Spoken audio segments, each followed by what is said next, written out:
The morning shift at Mel's diner started like any other Tuesday.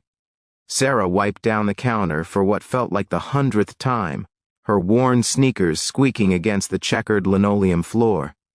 The coffee pot gurgled in the background, filling the small diner with that familiar bittersweet aroma that had become as much a part of her as her own heartbeat. She'd been working at Mel's for 3 years now, ever since her husband passed away, and left her with 2 kids to raise and a mountain of medical bills that seemed to grow taller every month. The tips weren't great, but they were steady, and the regulars knew her by name. That was worth something in a world that often felt too big and too lonely. The bell above the door chimed, and Sarah looked up from her routine. An elderly man shuffled in, his shoulders hunched against the autumn chill that followed him inside. His jacket was thin, frayed at the edges, and his shoes had seen better days, probably several years ago. He chose a booth in the corner, the one with the cracked vinyl seat that nobody else wanted, and sat down with a heaviness that spoke of more than just physical exhaustion. Sarah grabbed a menu and headed over, her smile automatic but genuine. She'd learned long ago that everyone who walked through that door was carrying something heavy, even if you couldn't see it. "Good morning," she said brightly. "Coffee to start?" The old man looked up at her, and for just a moment she saw something in his eyes, a sharpness, an intelligence that seemed at odds with his shabby appearance. But it was gone in an instant, replaced by a tired gratitude. "Yes, please," he said softly, "just coffee." Sarah poured him a cup, the steam rising between them like a small prayer. She waited, giving him a chance to order food, but he just wrapped his gnarled hands around the mug and stared into it as if searching for answers in the dark liquid. "Take your time with the menu," she said gently, though something in her gut told her he wouldn't be ordering anything else. Throughout the morning rush, Sarah kept an eye on the old man. He nursed that single cup of coffee for over an hour, making it last, savoring every drop. She'd refilled it twice without being asked, waving off his protests. She recognized the signs. She'd been there herself, counting pennies, stretching dollars until they screamed. When the breakfast crowd finally thinned out, Sarah noticed him reaching for his wallet. She watched as he opened it, saw him count out the coins carefully, his fingers trembling slightly. Her heart sank. She'd seen the scene before, knew how it would end. There wasn't enough. The old man's face flushed with embarrassment as he recounted the coins, as if hoping they might have multiplied in his palm. Sarah made a decision in that split second, the kind of decision that doesn't come from thinking but from somewhere deeper, somewhere that remembered what it felt like to be on the other side of that counter. She walked over with the coffee pot and her warmest smile. "You know what? That coffee's on the house today. We had a pot that was just going to go to waste anyway." The old man looked up at her, and she saw his eyes glisten. "I couldn't—" "You're not," she interrupted gently. "I'm offering. There's a difference." She refilled his cup one more time. "Besides, you look like you could use a friendly face today. We all need that sometimes." For a moment they just looked at each other, 2 strangers connected by a simple act of kindness. Then he nodded slowly, his voice thick with emotion. "Thank you. You have no idea what this means." Sarah patted his shoulder. "Just pay it forward when you can. That's all any of us can do." The old man stayed for a few more minutes, seeming lighter somehow, as if that small gesture had lifted a weight from his shoulders. When he finally stood to leave, he shook Sarah's hand with surprising firmness. "You've restored my faith today," he said. "I won't forget this." Sarah watched him shuffle out into the autumn sunshine, then turned back to her work. The lunch crowd would be arriving soon, and there were tables to set up, orders to take, bills to juggle. She didn't think about the old man again, didn't dwell on the few dollars she'd lost by covering his coffee. It was just what you did, what her grandmother had taught her. You help people when you can because we're all we've got in this world. 3 days passed. Sarah was elbow-deep in dishwater when Mel, the owner, called her into his cramped office. Her stomach dropped. She ran through a mental checklist of possible mistakes, tardiness, complaints. She couldn't afford to lose this job, but Mel was smiling, holding a thick envelope. "Sarah, do you remember an older gentleman from Tuesday morning?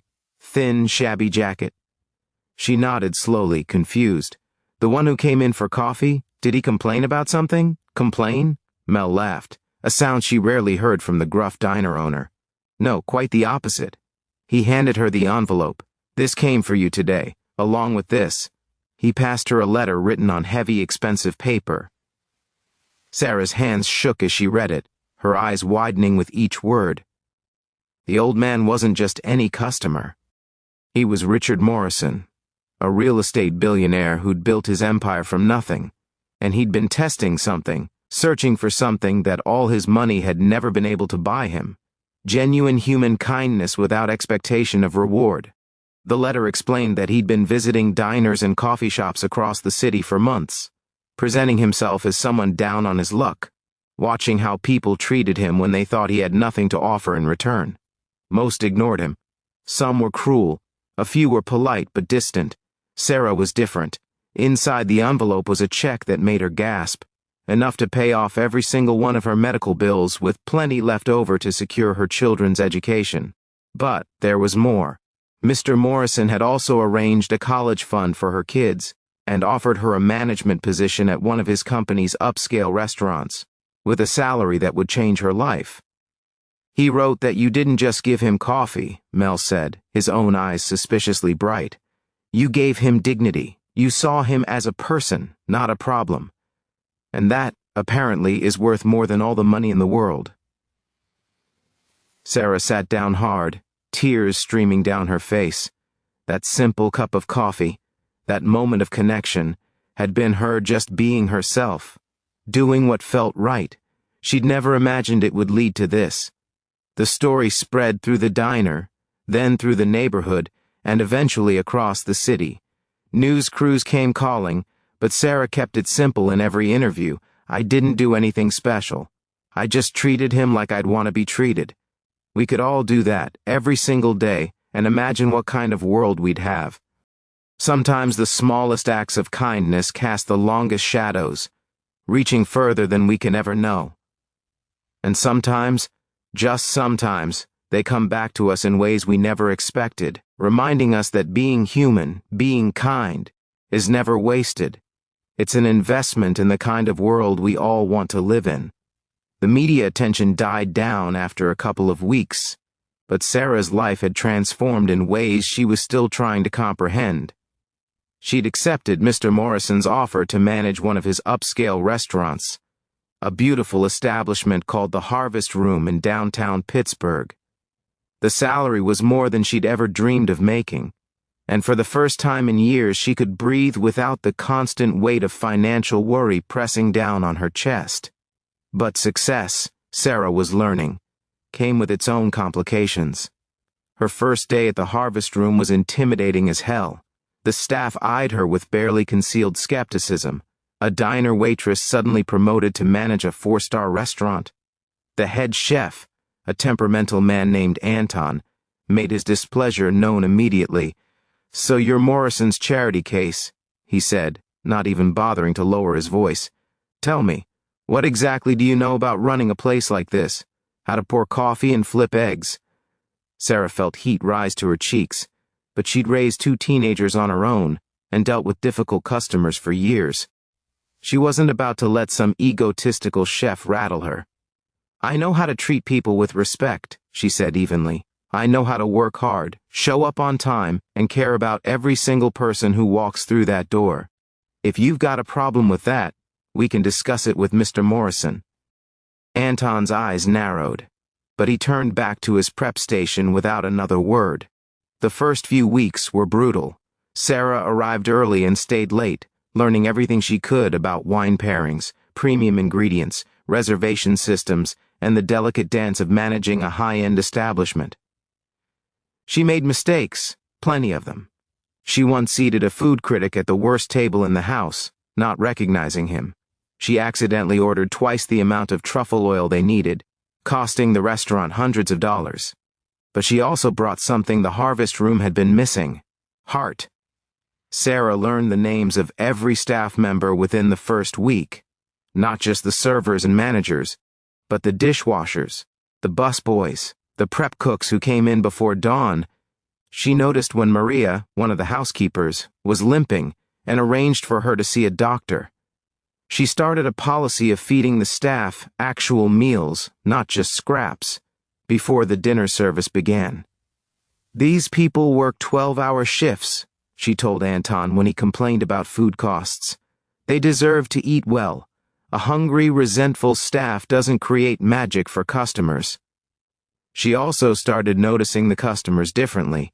There was the young couple who came in for their anniversary, saving for months to afford one special meal. Sarah made sure they got a complimentary dessert and the best table by the window. There was the businessman who always ate alone, his eyes glued to his phone, and she gently encouraged the servers to check on him more frequently, to remind him that someone saw him. One evening, about 2 months into her new position, an older woman came in without a reservation. The hostess was about to turn her away. They were completely booked. But Sarah intervened. The woman reminded her of someone, though she couldn't place who. She was elegantly dressed but seemed uncertain, almost fragile. "I know it's last minute," the woman said apologetically. "It's just, today would have been my 50th wedding anniversary. My husband passed last year, and I couldn't bear to spend it alone at home." Sarah felt her heart crack open. "Give me just a moment," she said. She went into the kitchen and found Anton. "I need a favor," she said. "Actually, I'm not asking. I'm telling you. There's a woman out there who needs us tonight." Something in her voice must have gotten through to him because Anton actually listened. Together, they created a small table for one in a quiet corner, away from the bustle but not isolated. Sarah personally served the woman, and Anton prepared a special tasting menu, each course a small work of art. Throughout the evening, Sarah checked on her guest, sitting with her for a few minutes between courses, listening to stories about a marriage that had spanned 5 decades, about love and loss and learning to keep going. When the check came, the woman opened her purse, but Sarah shook her head. "Tonight's on us," she said. "Happy anniversary. I think your husband would have wanted you to celebrate." The woman cried, and so did Sarah. They hugged like old friends, 2 women who understood that grief was just love with nowhere to go. The next morning, Sarah arrived at work to find Mr. Morrison waiting for her. Her stomach dropped. Had someone complained about the free meal? About her managing style? "Walk with me," he said, and they headed to a small coffee shop across the street. A deliberate choice, Sarah realized. Over simple cups of black coffee, Morrison got straight to the point. "The woman you helped last night?" That was Catherine Brennan. Her late husband was one of my oldest friends and business partners. She called me this morning, crying. She said you gave her something she hadn't felt since Tom died, the sense that someone cared, that she mattered. Sarah shifted uncomfortably. "I just did what anyone should do." "No," Morrison said firmly. "That's where you're wrong. Not everyone does it. That's the whole point." He leaned forward. "Do you know why I really gave you this opportunity, Sarah? Because I bought you coffee? Because you saw a human being when everyone else saw a problem to be avoided? Because your first instinct is compassion, not judgment? The restaurant business, hell, any business, isn't really about products or services. It's about people. And you understand people in a way that can't be taught." He pulled out a folder. "I want to expand this concept. I'm opening 5 more restaurants across Pennsylvania and Ohio, and I want you to oversee the entire operation. Not just manage one location, but shape the philosophy for all of them. Train managers to lead with the same values you've brought to the harvest room."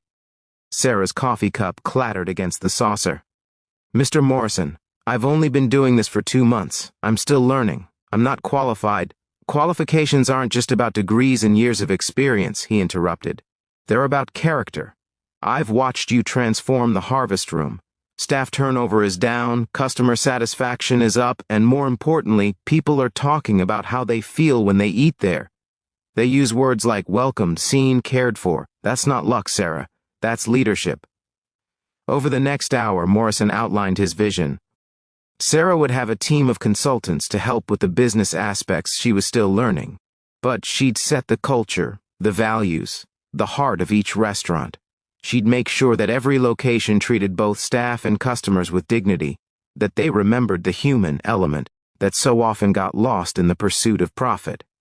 The salary he offered made her previous position look like pocket change. Sarah thought about her kids, now thriving in good schools with their futures secured. She thought about the bills that no longer kept her awake at night. She thought about that cold morning at Mel's diner, when she'd simply given an old man a cup of coffee because it was the right thing to do. On one condition, Sarah finally said, we create a program at each restaurant. Once a week, we offer free meals to people who need them, seniors, struggling families, anyone who walks in and needs not just food, but to be treated with respect. No questions asked, no judgment. Morrison smiled. That same sharp intelligence she'd glimpsed in the diner now mixed with genuine warmth. I wouldn't have it any other way. As they shook hands, Sarah realized something profound. That cup of coffee hadn't just changed her life. It had set in motion a ripple effect that would touch thousands of lives. Every person her restaurant served with kindness, every employee treated with dignity, every lonely soul who found connection over a meal, they were all part of a chain reaction that started with one simple choice to care. She'd learned that kindness wasn't weakness. It was the most powerful force in the world, capable of transforming not just individual lives, but entire communities. And she was just getting started.